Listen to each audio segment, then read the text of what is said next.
85, 85, 6, 87, 8, 87, 8, 8, 88, 88, 9, 9, 90. They call him Georgie or something. Georgie. Whatever we're getting. Well, that lad's on his way. Yeah, I could have managed. I've done so far. This looks okay. It's beautiful here, but low, you know? In the isolated Yorkshire countryside, Johnny Saxby works tirelessly on his family's farm. He lives with his father, Martin, who has partially recovered from a stroke, and his elderly grandmother, Deirdre. The burden of running the farm falls almost entirely on Johnny. He spends his days fixing fences, tending livestock, and struggling with a heavy sense of duty. Despite the routine, Johnny's emotional state is detached and numb. At night, he drinks heavily and seeks out anonymous sexual encounters with other men, usually in public places or brief meetings. One night, Johnny returns late after meeting a young auctioneer. Martin, furious and disappointed, confronts him. A calf died during a breech birth because Johnny wasn't there. The guilt hangs in the air, but Johnny brushes it off, saying little. His relationship with his father is strained, filled with silences and frustration. Despite the physically demanding life, Johnny shows little investment in the farm's future, or even his own, treating each day as something to survive rather than build upon. With the lambing season approaching and Martin unable to help much, the family hires a migrant worker to assist. Gheorghe Ionescu, a Romanian in his mid-20s, arrives at the farm.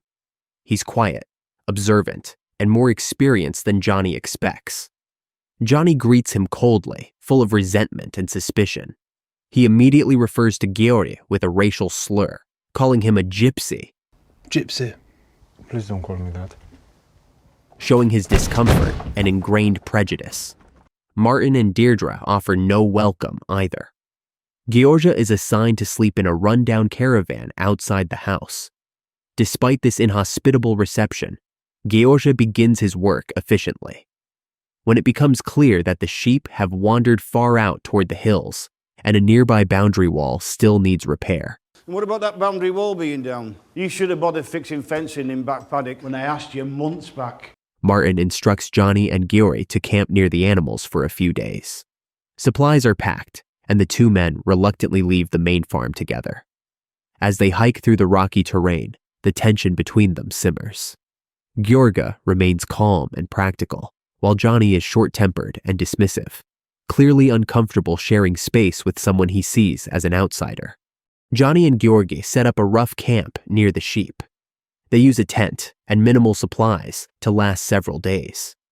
Gheorghe immediately proves himself invaluable, showing great skill and compassion when tending the animals. One day, a ewe gives birth to a runt that appears lifeless.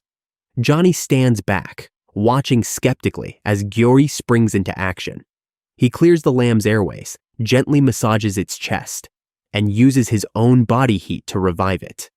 To Johnny's surprise, the lamb survives. This moment sticks with him, though he doesn't express it. Days pass in hard labor and cold nights, with Johnny beginning to soften slightly. They start to share meals, mostly instant noodles and sugar packets, and pass cigarettes between shifts. Still, Johnny maintains an emotional wall. One morning, he repeats the slur, gypsy. This time, Gheorghe snaps. He grabs Johnny and throws him to the ground. Furious, he warns Johnny not to speak to him like that again.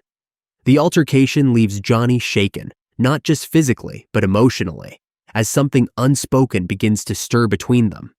The next day, the tension finally boils over. While working on the dry stone wall, Johnny and Gheorghe erupt into another physical fight. But this time, the struggle turns into something else entirely, a release of both frustration and desire. They kiss. It escalates quickly. Johnny pushes Gheorghe down and performs oral sex on him. Then, in the middle of the dirt and stone, they have rough, urgent sex. It's messy and wordless. Afterward, both avoid discussing it. Instead, they share a cigarette and continue their work as if nothing happened, the silence hanging between them.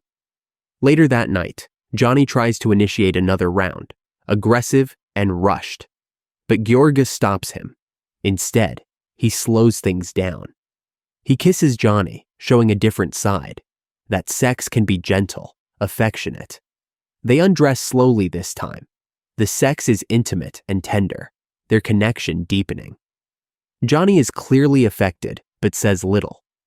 He stares at Georga in the dim light, uncertain of what's happening between them, but visibly moved by the emotional intimacy. After a few days, the two return to the main farm. Johnny, now more emotionally attached to Georga, invites him to stay in the house rather than the caravan. Georga politely declines and returns to his small trailer. Life on the farm resumes its harsh rhythm. Johnny is quieter now, clearly changed by the experience in the hills. He checks in on Georga more frequently, lingering during conversations. There's a fragile closeness developing, one that Johnny is still unsure how to nurture. Then, Martin suffers a second, more severe stroke. He is hospitalized again, leaving Johnny completely in charge of the farm. The responsibility feels heavier than ever. Get out of the way, you just piece of shite. Hey, it's not her fault. Overwhelmed, Johnny turns to Georg and asks him to stay. Not just for a few weeks, but permanently. He pleads with him, admitting he can't do it alone. Georga listens, but remains cautious. He tells Johnny that he's seen how promises like this fall apart. People get scared. He warns that staying together while running the farm will be difficult. Johnny grows frustrated and drinks more, feeling rejected. Feeling emotionally lost and disconnected after Georgi's hesitation, Johnny returns to his old habits. One night, he gets drunk and engages in a random hookup with another man. Georgi finds out. Though no words are exchanged, the disappointment is clear on his face. That same day, without drama or explanation, Georg packs up his belongings and leaves the farm. Johnny doesn't stop him. Instead, he watches silently, stuck in a storm of guilt, longing, and self-loathing. With Martin still in the hospital and Deirdre emotionally distant, Johnny tries to manage everything alone. He throws himself into farm work, but things begin to fall apart. Broken fences, neglected animals, and a noticeable loss of drive. His routine continues, but something inside him is clearly broken. Alone again, Johnny reflects on what he lost. Georgi's absence is deeply felt. The caravan sits empty in the field, like a ghost. Johnny now understands that Georga wasn't just temporary help. He had become a part of Johnny's life in a way that no one else had ever been. Martin eventually returns home from the hospital, but his condition has drastically worsened. He's nearly immobile and requires constant care. Deirdre does what she can, but most of the work falls again on Johnny. The physical labor, medical responsibilities, and emotional burden pile up. For the first time, Johnny begins to take the future seriously. He realizes he doesn't want to lose everything, the farm, his family, or Georga. He also recognizes that his previous way of dealing with emotions, through alcohol and detachment, is unsustainable. One evening, Johnny sits down with Martin. Though Martin can barely speak, Johnny tells him directly. He wants to stay and run the farm, but it has to be on his own terms. Martin, rigid and controlling in the past, gives a faint nod. It's his way of giving approval. That small gesture is everything Johnny needs. Without delay, he makes a decision. He's going to find Georga. He won't let him be the one that got away. For the first time, Johnny takes emotional initiative. Johnny leaves Yorkshire and heads north to Scotland, tracking down Georg based on vague information. He eventually locates him working at another farm. Georg is surprised, but not exactly welcoming. He listens as Johnny speaks, not just an apology, but a confession. Johnny admits he messed up. He tells Georg that he's ready to commit, to build a life with him, not just rely on him for farm help. Johnny says he wants to be better, for the farm, for his father, and for Georg. It's not a dramatic plea, but it's heartfelt and honest. Georgi is quiet for a long moment. Then he looks at Johnny, really looks at him. Something in his expression softens. He realizes that Johnny has changed. The bitterness begins to fade. The two embrace quietly, without words. It's a reconciliation not marked by fireworks, but by silent understanding. Georga agrees to return. Together, they pack up his things. As they drive back toward Yorkshire, there's a sense of renewed purpose, a fresh start built on mutual respect. Back at the Saxby farm, the first thing Johnny does is remove the caravan from the field.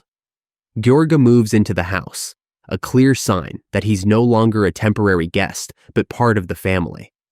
The household adjusts slowly.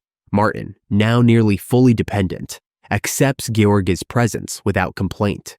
Deirdre doesn't interfere. Johnny and Georga fall into a natural rhythm. They share chores, cook together, and manage the animals with care. The atmosphere is different now, quieter but more grounded. Johnny is no longer the distant, brooding man he once was. He's more open, more invested in both the land and his relationships. He even stops drinking excessively. In the evenings, Johnny and Georga sit together, sometimes talking, sometimes just being. It's a slow, subtle transformation of a life that once seemed directionless. There's no big speech, no dramatic event. Just two men, finally finding peace in each other's company, surrounded by the hills, the sheep, and the quiet rhythm of the Yorkshire countryside. As the days pass, the farm begins to run more smoothly than it has in a long time. Georga's expertise, work ethic, and calm demeanor complement Johnny's renewed sense of responsibility. They split the daily work, feeding livestock, maintaining fences, repairing equipment, and handling medical emergencies with the animals. Martin watches from his seat, often expressionless, but he witnesses the progress. One morning, as Johnny assists Georgi in delivering a lamb, they work in unison. No words needed, just complete understanding. Afterward, Johnny quietly thanks him. It's simple, but deeply meaningful. There are no parties, no grand gestures, but the farm begins to heal, physically and emotionally. The caravan where Georga once stayed is gone, and his boots rest next to Johnny's at the front door. In this quiet countryside home, two men have created something more than survival. They've built a life, forged not by big romantic gestures, but through sheep, fences, tea, and trust. In this stillness, love finds a place to stay. One of the most noticeable developments is the change in Johnny himself. Early in the film, he was emotionally unavailable, reckless, and indifferent about his future. Now, he rises early, checks on the sheep, takes care of his father, and plans for the farm's next season. He doesn't run from discomfort anymore.